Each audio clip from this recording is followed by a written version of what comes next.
The results of the 4-year war against Ukraine have been disastrous for Russia. The main objectives have been failed.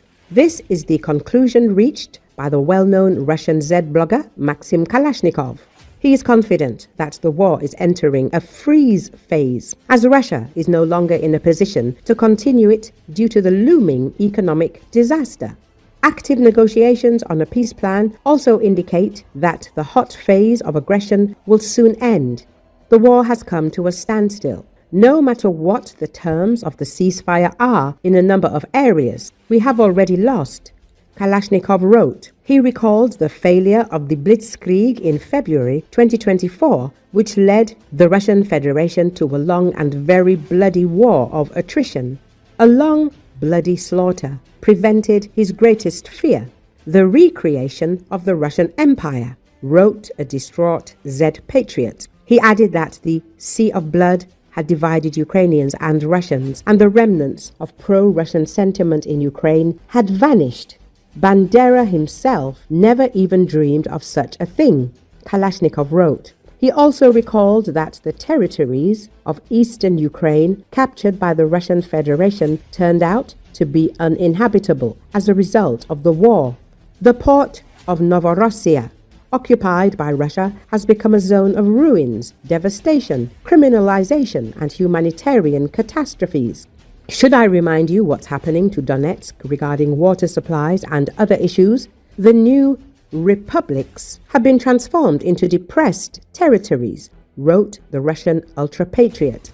From this carnage, he noted, Russia is emerging economically and industrially exhausted, having lost its influence in the world. Russia is teetering on the edge of economic collapse as a result of systematic Ukrainian strikes on oil refineries, a Russian propagandist has warned.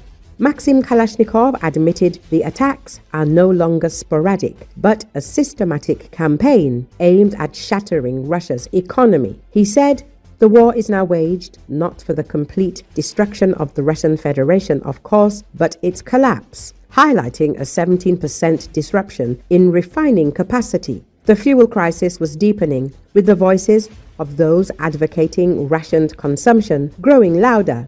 Kalashnikov explained. He added, I can state that the situation is deteriorating, underscoring the severity. Kalashnikov added, Ukraine's strategy targeting critical infrastructure like the Druzhba pipeline and Blue Stream exploits Russia's vulnerability, pushing the nation towards an unprecedented economic crisis. The insiders' fear of collapse echoes through the halls of power, signaling a turning point in the conflict. Ukraine's strategy of targeting Russian oil refineries has significantly impacted Russia's energy sector, aiming to disrupt its economic lifeline. Kalashnikov stated outright that even in the event of temporary territorial gains, Russia will not be able to achieve its main goal, returning Ukraine to its orbit. Instead, the aggression has led to a final rift between the peoples and increased international isolation of Moscow.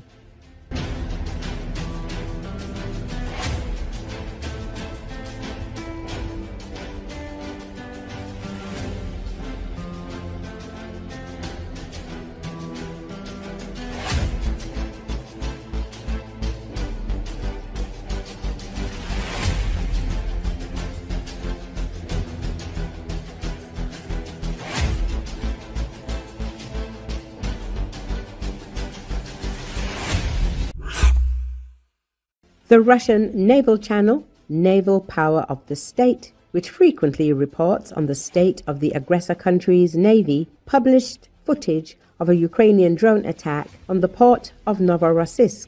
It called the operation one of the most effective of the entire full-scale war.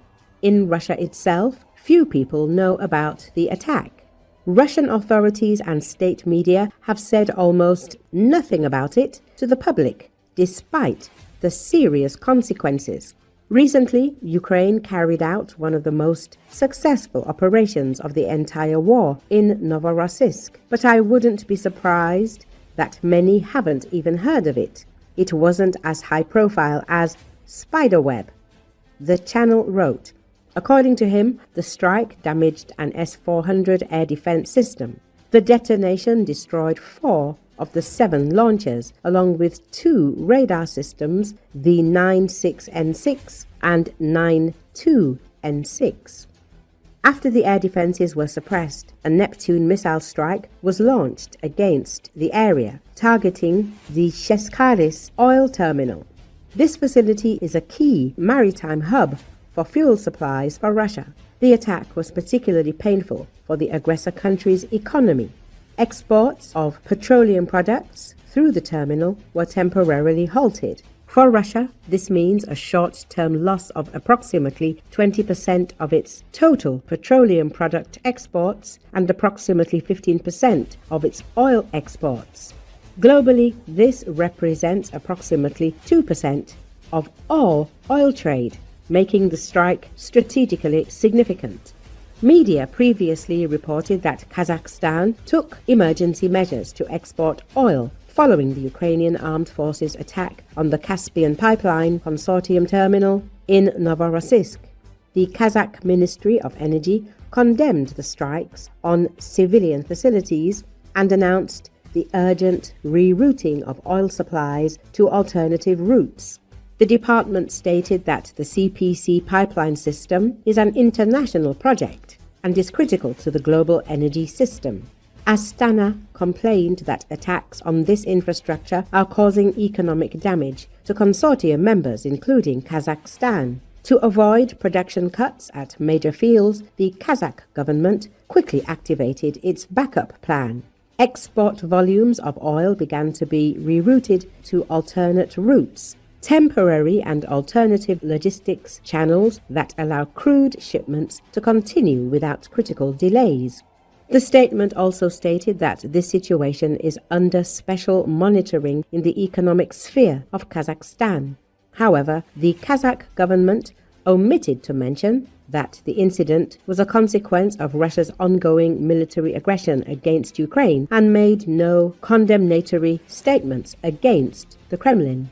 It should be noted that, according to international law, Ukraine has every right to attack Russian facilities used by the aggressor country to fuel its military machine. Ukraine is a victim in this war and has every right to defend itself. Recall Ukrainian unmanned boats attacked the Caspian Pipeline Consortium's marine terminal in Novorossiysk, Russia, halting oil shipments there. An attack by Ukrainian naval drones on the Caspian Pipeline Consortium marine terminal in Novorossiysk has completely halted oil loading. All tankers have been diverted outside the area. It's worth noting that the Ukrainian armed forces have previously attacked the Caspian Pipeline Consortium marine terminal in Novorossiysk several times. It facilitates the loading of oil onto tankers belonging to Russia's Shadow Fleet. The Novorossiysk seaport exports approximately 2.2 million barrels of oil per day, equivalent to 2% of global supplies. For example, Ukrainian drones attacked this strategic facility in September of this year, forcing CPC to suspend oil loading.